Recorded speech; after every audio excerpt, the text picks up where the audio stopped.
And what's up, bruisers and badasses? Welcome back to another Xanderwell Gaming production. I am your host, Xander of the Wells, and today we are going over the Brr-Zerker. The skill tree for it just got released, and I am just recently back from vacation, so let's get some video content going. Yeah!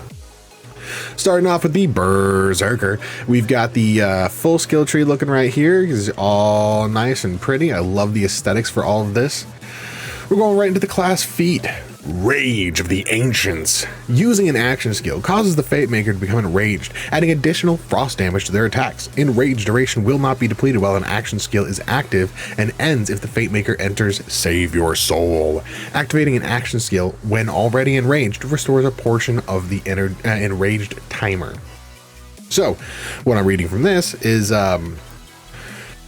you're going to be enraged a lot, especially if you multi-class into other classes that will either have a long action skill usage or a quick cooldown. You'll just be enraged all the time. Different things I'm going to be playing with in certain builds for a later video. Don't you worry. Subscribe down below.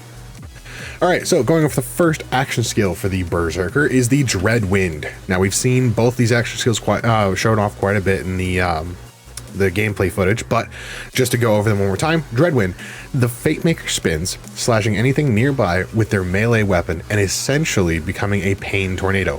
Grants increased movement speed and slow immunity for a duration. This is, in fact, spin to win. They called it out in the trailer for it too. Dreadwind is going to be our, you want to do a lot of melee damage, spin. You want to go, you see a giant crowd of people and you want to go, let's play bowling ball. That's what you're gonna do. Feral Surge. The Fate Maker leaps towards their target, dealing frost damage to all nearby enemies. Any non-boss enemies damaged will be instantly killed if their total HP is below a certain percentage.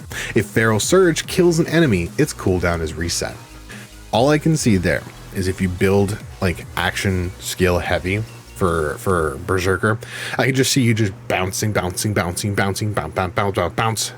But it's going to be, if Feral Surge is going to be really nice. It's going to be a good way to get some ads killed off in repetitive order. Plus, you know, it's going to be a nice slam. Like just damage everywhere. Moving on to tier 1, we have Ancestral Frost, 5-point max. Frost damage is increased, just a flat increase to just straight frost damage. You're going to see that a lot when it comes to the skill tree, is that we're just going to see frost damage. There's no other element for Brrzerker. It's not a surprise. It's literally in the name. However, the increase to the damage here is kind of nice. And it's good to see that the whole kit for all the skills are really focused on either melee damage, frost damage, or regenerating health of some kind. It's really nice. Moving on to the second ability, which we've got Savagery. We do 5-point max. Melee damage is increased and enrage duration is increased. So that's going to be hitting harder and hitting for longer. Third skill, we've got Unyielding. That's 3-point max. A percentage of missing health regenerates over time. While enraged, this effect is doubled. This is another phrase we're going to see a lot of in later skills, is while enraged, this effect is doubled. A lot of effects will be doubled while enraged. So either having a long enrage or a repetitive enrage is going to be really nice and helpful. So if you're building for a lot of action skill usage, you're going to get a lot out of enraged because it will come back faster, or you'll add a portion to it and extend the timer.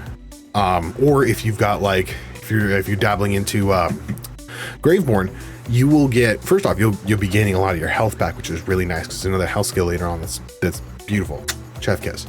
But you'll also get like a longer enrage usage because it doesn't go away while your action skill is in use.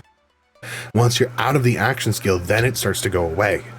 So you can really play around with those wordings, and I love that. I also feel like it's a little broken, but we'll see how that actually plays out in the game itself. Moving on to tier 2. Icebreaker, 3-point max. The Fate Maker gains increased damage dealt to enemies that are slowed. The closer the enemy is to being frozen, the more damage is increased. This is all about ice. Cool. Slow down your enemies. This way they can't run away from you. or really get that close to you faster. I don't know. You're going to be running towards them anyways, screaming your head off like you're swinging an axe. But the more slow they are, the more damage they're going to take. The closer they're frozen, the more damage they're going to take. Freeze, freeze, freeze. If you're going to go for an ice build, grab the breaker. Cool. Next one, we've got the old ways, 5-point max. The Fate Maker deals bonus damage and gains increased damage reduction the closer they are to the enemy. The closer the enemy is, the greater the bonus. Another great one, the closer they are, the more damage you do. That is a skill tailor-made for a melee build. It's just gorgeous.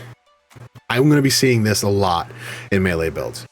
And I don't care how the melee actually works in Tiny Tina's Wonderland, I will be making a melee build that's focused around just hitting as hard as I can. All right, and for the last one in tier 2 is Instinct, 3-point max. Reload speed is increased, weapon swap speed is increased, and while enraged, this effect is doubled. Now, weapon reload speed and swap speed I wouldn't find it super necessary for Brrzerker, but if you're using Brrzerker to kind of splash in with another class, like you start as another class and you grab Brrzerker for like the added frost bonus stuff, if you want to add that element to whatever character you're playing with, this could work really well because you're going to increase your reload speed and your weapon swap speed. The only other reason why I see this being an important skill is if you're swapping between your melee weapon and your guns frequently. So if you're focusing more on your melee and you don't really need your guns, it's just not an important skill. But I like that it's there. I like the options there. And I also love, again, the while enraged, this effect is doubled. So no matter what, it feels like it can fit in here. It's just not necessary. You know what I mean? Tier 3, Cold Snap, 3-point max. Movement speed is increased. Frost efficiency is increased. You're gonna freeze people more. While enraged, these effects are once again doubled. Again, if you are going to be enraged frequently, you're going to want to grab every one of these skills that say enraged is doubled, minus the one we talked before. But I like that the movement speed is increased and the frost efficiency is increased. That means that you're going to be slowing people down faster. You're going to be catching up to them faster. It's all about you moving faster, your enemies moving slower, and you hitting their faces as hard as possible. This is home run bat in Smash Bros style. Like, bing! Gone. Like, yes. There they are. They landed finally. Next, we've got Unarmored Defense, 1-point max. You know how those go. A portion of the Fate Maker's ward is reserved and cannot be restored, but their maximum health is increased by a percentage of the reserved amount. Health can no longer be reserved. So what this is telling me is that there are other items in the game that are going to be reserving your health, or they're going to be skills later on that will reserve your health. This will negate that.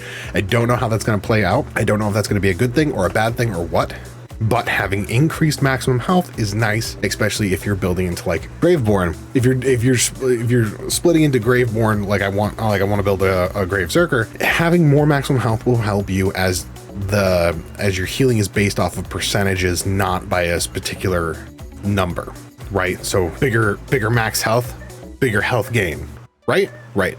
The only problem is you're not going to have a ward, so try to heal fast. And the last one for tier 3 is going to be Blood Frenzy. That's a 3-point max. It's a kill skill, restoring a percentage of your enraged timer and a percentage of your maximum health. Once again, going into a percentage of maximum health, so bigger health, bigger numbers, and it increases your restores a percentage of your enraged timer, which is going to you're going to be popping enraged, you're going to be popping your ults, you're going to be popping everything, and you're going to be healing all while it's going on. These are nice skills, really good way to keep your health up and keep the battle moving. Going on to tier 4, we have Ancient Fury, 5-point max. Maximum health is increased, splash damage is increased. Now I don't know if splash damage affects Feral Surge. If it does, that would be really nice, and you'll get like increased damage when you pop that. Otherwise, I don't know, it feels like it's just tacked on there to just be tacked on. However, maximum health is always a really nice one to have. So maybe not all 5 points is going to get dipped into Ancient Fury, but having a couple of them increase your numbers, increase your healing, right? And the other one in tier 4 is going to be Relentless Rage, 1 point max. If the Fate Maker damages an enemy while in Save Your Soul, its duration is extended. Always nice to have, especially if you're doing solo. The amount extended decreases over time. That makes sense. Killing an enemy while in Save Your Soul will cause the Fate Maker to become enraged. Again, more reasons for us to be enraged, more ways for us to get all that damage out. Brrzerker, by the end of the game, should be enraged 90% of the time that you're fighting. Going on to tier 5, we've got Blast Chill, 1 point max. Whenever the Fate Maker deals melee damage to an enemy, there is a chance to release a Frost Nova, dealing frost ability damage to nearby enemies. A Frost Nova cannot critically hit. It's nice to say that it's nice that they're putting in like it does not critical hit. So you're just going to do flat Frost Nova damage.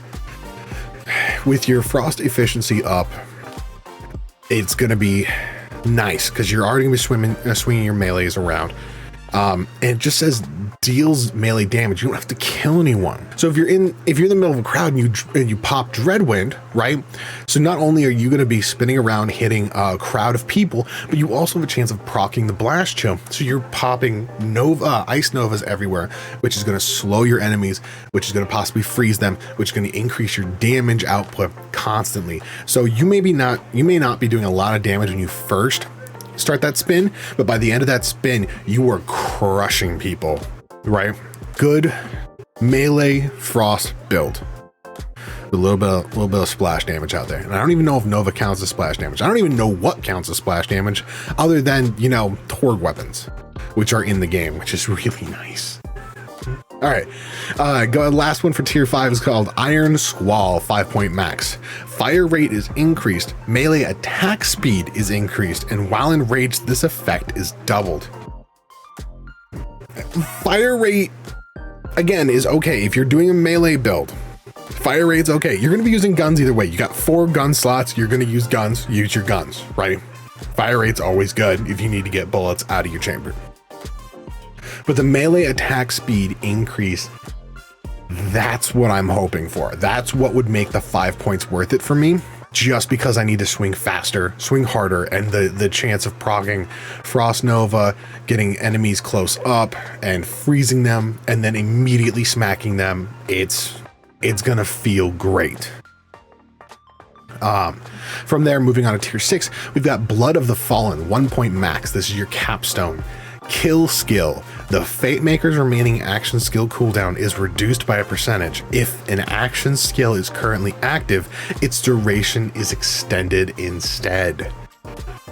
Oh my god. So with this, remember how we were talking before that either if you want to pop your action skills as quickly as possible, or you want to have it extended as long as possible, this applies to both. So if you're doing a solo Brrzerker playthrough, you got nobody else with you to take those kills from you, you should be, again, 90% of the time enraged because you are either in action skill or you are popping your action skill as often as possible, right? So even if you don't use the action skills for Brrzerker, if you go with another class's action skill, having the duration extended is going to be great.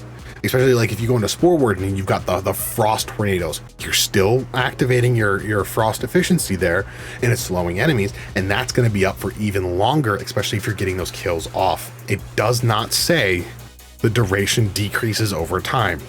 So that duration extension is per the kill. So whatever it extends it's going to keep extending it per the kill. If you've got a crowd of enemies ahead of you, done, gone, finito. They're just not going to hold up to you. It's not going to work. They're just going to be there. They're going to be like, oh, look, it's a frost tornado, and Ice Age. Brrzerker is high on my list of starting characters. I definitely think you should either start as Brrzerker, Spore Warden, or we'll see what else is coming on. But again, this is your game. Play it how you want. Let's make Wonderlands wonderful, right? Right. But that's it for the Brrzerker right there. There's your full art. It's all good to go.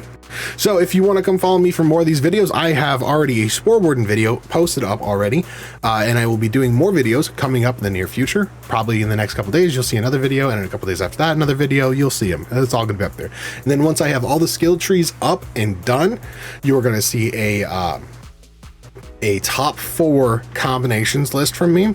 I'll put that up at the end of all of this. Also, in the description below, you're going to find a skill tree calculator brought to you by this Reddit user right here.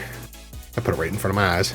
But you get it from this Reddit user here. Thank them very much. Shout out down below. And they made a skill calculator that I am currently using to work on my builds to see what kind of monstrosities we can come up with. But anyways, until the next time, stay badass, everyone. And yeah, follow, like, subscribe, and obey.